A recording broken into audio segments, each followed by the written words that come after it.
Agar siz 40 yoshdan oshgan bo'lsangiz, ota-onangiz 60-65 yosh atrofida bo'lsa yoki oilangizda pensiya, nafaqa, ish staji, rasmiy ish haqi, aliment, kredit, meros yoki mol-mulk masalasi bor bo'lsa, bu ma'lumot siz uchun juda muhim. Men bugun qo'rqitish uchun emas, ko'zingizni vaqtida ochish uchun gapiryapman. Chunki ko'pchilik hali vaqt bor, pensiyaga chiqqanda ko'ramiz. Mehnat daftarcham bor-ku deb yuradi. Lekin eng katta muammo aynan pensiya yoshiga yaqinlashganda emas, undan 10-15 yil oldin boshlanadi. Bugungi video 40 yoshdan 65 yoshgacha va undan katta bo'lgan o'zbekistonliklarga ayniqsa norasmiy ishlagan, chet elda mehnat qilgan, ish staji uzilgan, hujjatlari yo'qolgan, pensiya hisob-kitobini tushunmaydigan insonlarga tegishli. Men sizga oddiy tilda tushuntiraman. Avval qanday edi? Hozir nima o'zgaryapti? Kim xavotir olishi kerak? Kim tinch bo'lishi mumkin? Va eng asosiysi, bugundan boshlab nima qilish kerak? Videoni oxirigacha ko'ring, chunki oxirida men sizga aniq ro'yxat beraman. Qaysi hujjatlarni yig'ish kerak, qayerga murojaat qilish kerak, arizada nima yozish kerak. Kanalga hoziroq obuna bo'ling, like bosing, chunki bu kabi mavzularni oddiy xalq tushunadigan qilib tushuntirish juda zarur. Men ko'p yillardan beri odamlar murojaatini tahlil qilaman va bir narsani aniq ayta olaman. Pensiya va ijtimoiy to'lovlar masalasida eng katta adashish men ishlaganman, demak stajim bor degan fikrdan boshlanadi. Afsuski, shunchaki ishlagan bo'lishning o'zi yetarli emas. Ish rasmiy bo'lganmi? Ish haqi hisoblanganmi? Soliq va badallar aks etganmi? Mehnat daftarchasida yozuv bormi? Arxivda buyruq saqlanganmi? Elektron bazada ma'lumot bormi? Mana shular hal qiluvchi ahamiyatga ega. Avvallari ko'p narsa qog'oz hujjatlar orqali hal bo'lardi. Mehnat daftarchasi bor, unda muhr bor, imzo bor. Pensiya organlari shunga qarab stajni tasdiqlardi. Agar korxona yopilib ketgan bo'lsa, arxivdan ma'lumotnoma olinardi. Agar arxivda ham topilmasa, odam sud orqali stajni tasdiqlashga harakat qilardi. Ya'ni jarayon sekin, lekin ko'proq qog'ozga bog'liq edi. Hozir esa davlat tizimlari bosqichma-bosqich elektronlashmoqda. Ish haqi, soliq, mehnat shartnomasi, pensiya hisobi, ijtimoiy to'lovlar, mol-mulk va boshqa ma'lumotlar turli bazalarda ko'rinadi. Bu yaxshi tomoni, agar hammasi rasmiy bo'lsa, odam ortiqcha yugurmaydi. Ko'p hujjatni elektron ko'rish mumkin bo'ladi. Lekin xavfli tomoni ham bor. Agar siz yillar davomida norasmiy ishlagan bo'lsangiz, oylikni konvertda olgan bo'lsangiz, ish beruvchi sizni rasmiylashtirmagan bo'lsa, elektron tizimda sizning stajingiz ko'rinmasligi mumkin. Mana shu joyda ko'pchilik shokka tushadi. Odam aytadi: "Men 20 yil ishladim, endi nega stajim tak yil chiqyapti?" Javob oddiy: ishlash boshqa, rasmiy staj boshqa.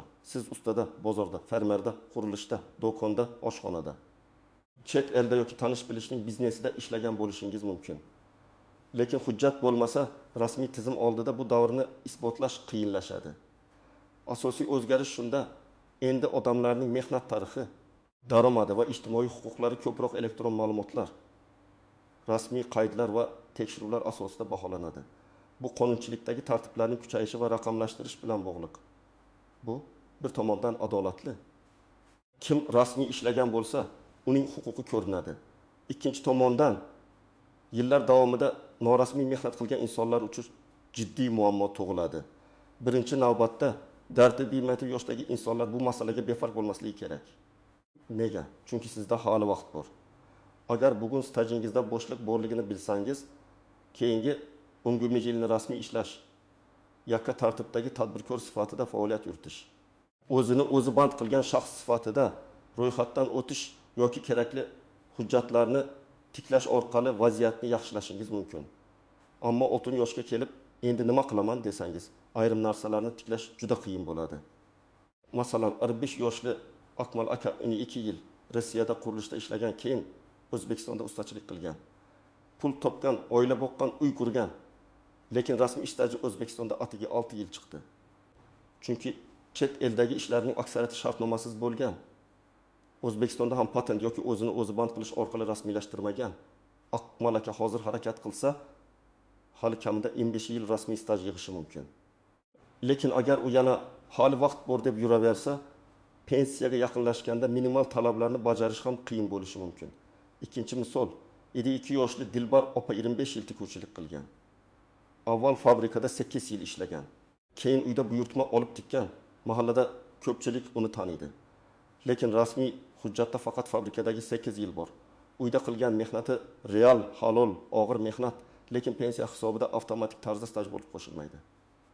Agar Dilbar opa o'zi band qilgan shaxs sifatida ro'yxatdan o'tib, belgilangan to'lovlarni amalga oshirib bo'lsa, keyingi yillar rasmiy hisobga olinishi mumkin. Demak, muammo mehnat qilmaganda emas. Mehnatning hujjatsiz qolganida. 3-misol. 31 yoshli Rustam o't haydovchi bo'lib ishlagan. Mehnat daftarchasida bir nechta korxona yozilgan, lekin ikkita korxona allaqachon tugatilgan. Arxivga borganda bir davr bo'yicha buyruqlar topildi. Boshqa davr bo'yicha hujjat yo'q. Endi u o'sha yillarni tasdiqlash uchun qo'shimcha dalillar qidiryapti. Eski ish haqi varaqalari, guvohnomalar, kasaba uyushmasi hujjatlari, harbiy xizmatdan keyingi ishga qabul buyruqlari, xat to'sib tartibida faktni belgilash masalasi. Agar Rustam ota bu ishlarni 55 yoshda boshlaganda, ko'proq hujjat topish ehtimoli bor edi. Kim xavotir olishi kerak? Birinchidan, 7 yildan kam rasmiy ish stajiga ega bo'lishi mumkin bo'lganlar. Chunki pensiya tayinlashda minimal staj talablari juda muhim. Ikkinchidan, ish staji uzilib ketganlar. Masalan, 3 yil ishlagan, 5 yil uyda bo'lgan, 2 yil chet elga ketgan, yana 4 yil norasmiy ishlagan odam o'zini urda yil ishladim deb o'ylashi mumkin. Lekin rasmiy hisobda 506 yil chiqib qolishi ehtimoli bor. Uchinchidan, oyligini rasmiy ravishda juda kam ko'rsatganlar. Chunki pensiya miqdoriga ish haqi va hisob-kitob bazasi ta'sir qiladi.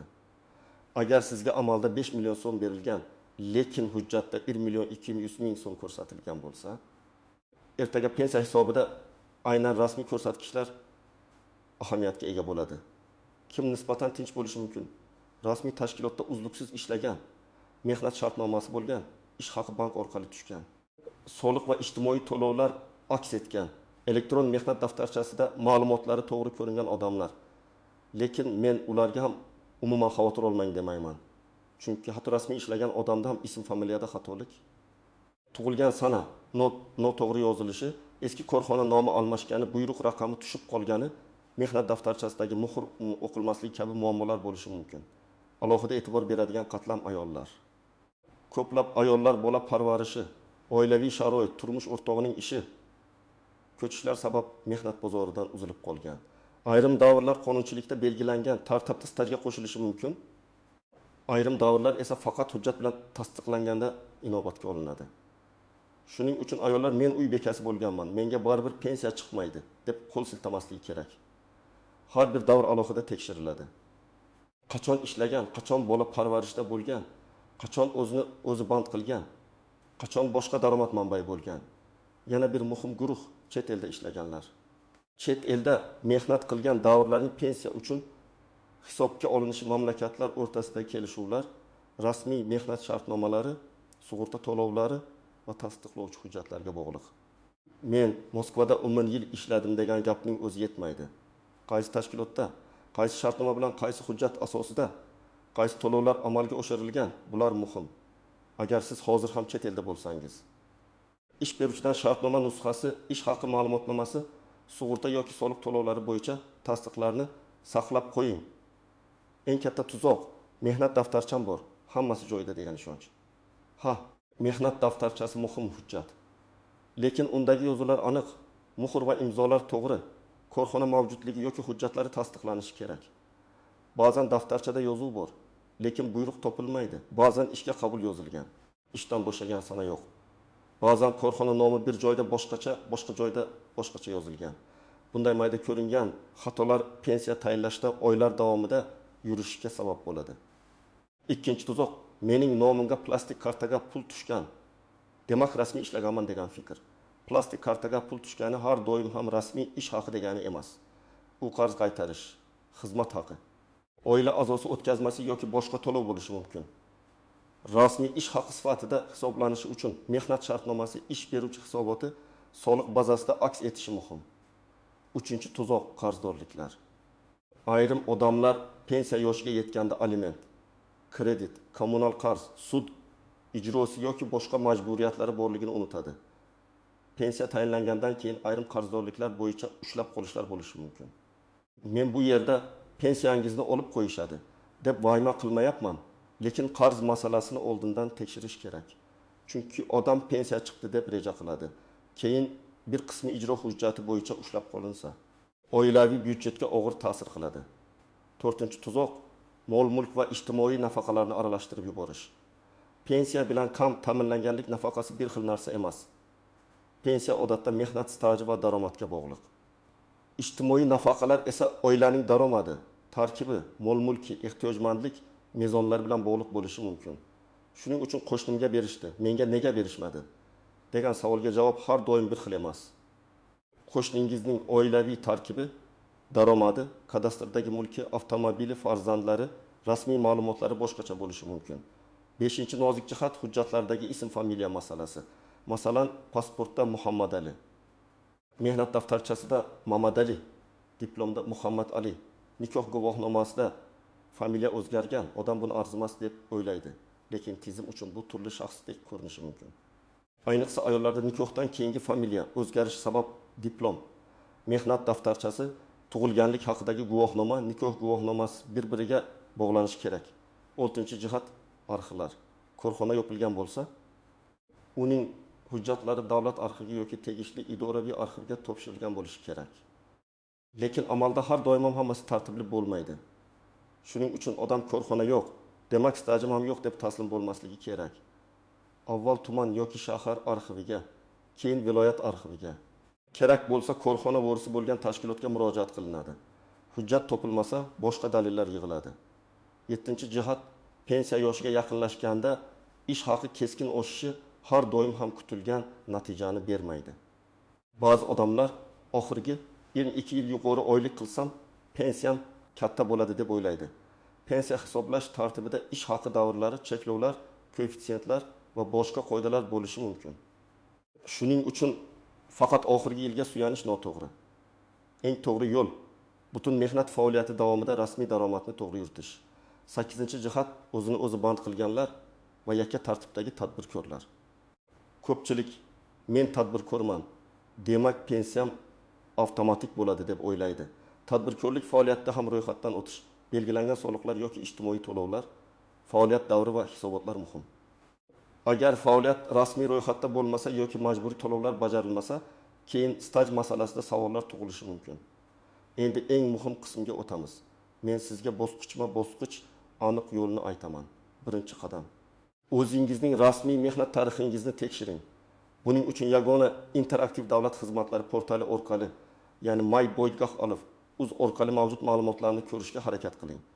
Elektron mehnat daftarchasi, ish staji, ish joylari bo'yicha ma'lumotlar chiqishi mumkin. Agar internetdan foydalanish qiyin bo'lsa, davlat xizmatlari markaziga boring. U yerda xodimlardan mehnat faoliyatingiz bo'yicha elektron ma'lumotlarni tekshirishda yordam so'rang. 2-qadam, qog'oz hujjatlaringizni bir papkaga yig'ing. Pasport yoki ID karta nusxasi, mehnat daftarchasi, diplom, harbiy bilet, nikoh guvohnomasi, familiya o'zgargan bo'lsa, tasdiqlovchi hujjatlar, bolalarning tug'ilganlik haqidagi guvohnomalari, eski ish joylaridan ma'lumotnomalar, buyruq nusxalari, ish haqi bo'yicha ma'lumotnomalar, bularning hammasini alohida saqlang. Hujjatlarning suratini telefonda emas, imkon bo'lsa skaner qilib elektron ko'rinishda ham saqlang. 3-qadam. Mehnat daftarchasini diqqat bilan tekshiring. Har bir ish joyi bo'yicha ishga kirgan sana, buyruq raqami, ishdan bo'shagan sana, muhr, imzo bor yo'qligini ko'ring. Agar biror joyda sana yo'q, muhr o'qilmaydi. Korxona nomi tushunarsiz bo'lsa, hozirdan aniqlashtiring. Pensiyaga chiqqanda ko'ramiz demang. Chunki o'sha paytda korxona ham, rahbari ham, buxgalter ham topilmasligi mumkin. 4-qadam. Eski ish joylaringiz ro'yxatini tuzing. Oddiy daftar oling va yillarga bo'lib yozing. 1995, 1997 qayerda edingiz? 1998, 1992 qayerda ishlashdingiz? 1993, 2000 oralig'ida nima bilan shug'ullandingiz? Har bir davr yo'niga hujjat bor. Hujjat yo'q, arxivdan so'rash kerak. Guvohlar bor. Chet elda bo'lganman deb belgi qo'ying. Shunda qaysi yillar xavfli ekanini ko'rasiz. 5-qadam. Agar korxona yopilgan bo'lsa, arxivga yozma murojaat qiling. Og'zaki so'rash bilan cheklanib qolmang. Arizada to'liq ism familiyangizni, tug'ilgan sanangizni, ishlagan korxona nomini, taxminiy ishlagan yillaringizni, lavozimingizni, sizga nima kerakligini yozing. Masalan, menga pensiya tayinlash uchun 1994-1999 yillarda falon korxonada ishlaganim va ish haqi olganim haqida arxiv ma'lumotnomasi kerak. Arizani 2 nusxada bering. Bir nusxasiga qabul qilinganligi haqida belgi qo'ydiring yoki elektron murojaat yuboring. 6-qadam. Chet elda ishlagan bo'lsangiz, hujjatlarni yig'ishni hozirdan boshlang. Ish shartnomasi, ish beruvchining ma'lumotnomasi, soliq yoki sug'urta to'lovlari, migratsion ro'yxat, patent yoki ruxsatnoma, bank orqali oylik tushgan bo'lsa ko'chirmalar. Bularning barchasi muhim bo'lishi mumkin. Hujjatlar chet tilida bo'lsa, keyinchalik tarjima va notarial tasdiq kerak bo'lishi ehtimoli bor. 7-qadam, agar siz hozir norasmiy ishlayotgan bo'lsangiz, vaziyatni o'zgartiring. Ish beruvchidan mehnat shartnomasi tuzishni so'rang. Agar mustaqil xizmat ko'rsatsangiz, o'zi band qilgan shaxs sifatida ro'yxatdan o'tish imkoniyatlarini o'rganing. Agar kichik biznesingiz bo'lsa, yakka tartibdagi tadbirkorlik yoki boshqa rasmiy shakllarni ko'rib chiqing. Bugun ozgina rasmiylashtirish ishlari bilan shug'ullanish ertaga katta muammodan saqlaydi. 8-qadam, pensiya jamg'armasining tuman bo'limiga maslahat uchun murojaat qiling. Pensiya yoshiga yetishni kutish shart emas. Mening hozirgi stajim taxminan qancha, qaysi davrlarimda muammo bo'lishi mumkin, qanday hujjatlar kerak deb so'rang. Javobni imkon qadar yozma shaklda olishga harakat qiling. Chunki og'zaki gap bugun aytiladi, ertaga esdan chiqadi. 9-qadam, qarzdorliklaringizni tekshiring. Majburiy ijro byurosi, bank kreditlari, aliment, soliq qarzi, kommunal xizmatlar bo'yicha katta qarzlar bor yo'qligini aniqlang. Pensiya yoshiga yaqinlashgan odam uchun moliyaviy tozalik juda muhim. Chunki doimiy daromad pensiyaga o'tganda kamayishi mumkin. Qarzdorlik esa ruhiy bosimni kuchaytiradi. 10-qadam. Farzandlaringizga ham bu mavzuni tushuntiring. Bugungi 25-35 yoshdagi yoshlar pensiya uzoq deb o'ylaydi. Lekin aynan hozir norasmiy ishlash, oylikni konvertda olish, shartnomasiz xizmat qilish ertaga katta zarar beradi. Agar oilada hamma rasmiy mehnat madaniyatini tushunsa, ota-onaga ham, farzandga ham foyda bo'ladi. Agar hujjatlarda xatolik topsangiz nima qilasiz? Avvalo vahima qilmang. Xatolik turini aniqlang. Ism xato yozilganmi? Sana noto'g'rimi? Muhr yo'qmi? Buyruq raqami yo'qmi? Korxona nomi o'zgarganmi? Keyin qaysi idora tuzatishi mumkinligini aniqlang. Ba'zi xatolar sobiq ish beruvchi yoki uning vorisi orqali tuzatiladi. Ba'zilari arxiv ma'lumotnomasi bilan aniqlashtiriladi. Ba'zilari FHDYO hujjatlari, nikoh guvohnomasi yoki sud qarori orqali bog'lanadi. Eng muhimi, har bir murojaatni yozma qiling va javoblarni saqlang. Agar sizga hujjat topilmadi deyishsa, bu ham oxirgi nuqta emas. Qaysi arxivdan qidirilganini, qaysi yillar bo'yicha qidirilganini, korxona hujjatlari umuman topshirilganmi yo'qmi, bularni aniqlang. Kerak bo'lsa yuqori turuvchi arxivga, mahalliy hokimlikka, korxona vorisiga, tegishli vazirlik yoki tashkilotga murojaat qiling. Ayrim holatlarda sud orqali yuridik faktni belgilash masalasi ko'rib chiqilishi mumkin. Lekin sudga borishdan oldin dalillarni maksimal yig'ish kerak. Men alohida ta'kidlayman, har bir insonning vaziyati alohida. Bitta video bilan hammaning pensiyasi aniq hisoblab berilmaydi, lekin bugungi asosiy fikr aniq. Rasmiy ma'lumotlaringizni tekshirmasdan yurish xavfli. Ayniqsa 65 yosh oralidagilar uchun har bir yil, har bir hujjat, har bir rasmiy to'lov muhim. Bugun men sizga shuni tushuntirdim. Pensiya va ijtimoiy ta'minot masalasida eng katta xavf qonunni bilmaslikda, hujjatlarni vaqtida tekshirmaslikda va norasmiy mehnatga ko'z yumishda. Avval ko'p narsa qog'oz bilan yurardi. Hozir esa elektron bazalar. Rasmiy qaydlar va tasdiqlangan ma'lumotlar ahamiyati ortib bormoqda. Bu tartib kimdir uchun qulaylik, kimdir uchun esa kutilmagan muammo bo'lishi mumkin. Shuning uchun bugunoq 3 ta ishni qiling. Birinchisi, mehnat tarixingizni tekshiring. Ikkinchisi, barcha hujjatlaringizni yig'ing. Uchinchisi, muammoli davrlar bo'yicha arxiv yoki tegishli idoralarga murojaat qiling. Ota-onangizga ham yordam bering. Chunki ko'p yoshi katta insonlar internetdan foydalana olmaydi. Lekin ularning huquqi himoya qilinishi kerak. Agar sizda ham staj, pensiya, arxiv, norasmiy ish yoki chet eldagi mehnat bo'yicha savol bo'lsa, izohlarda yozing.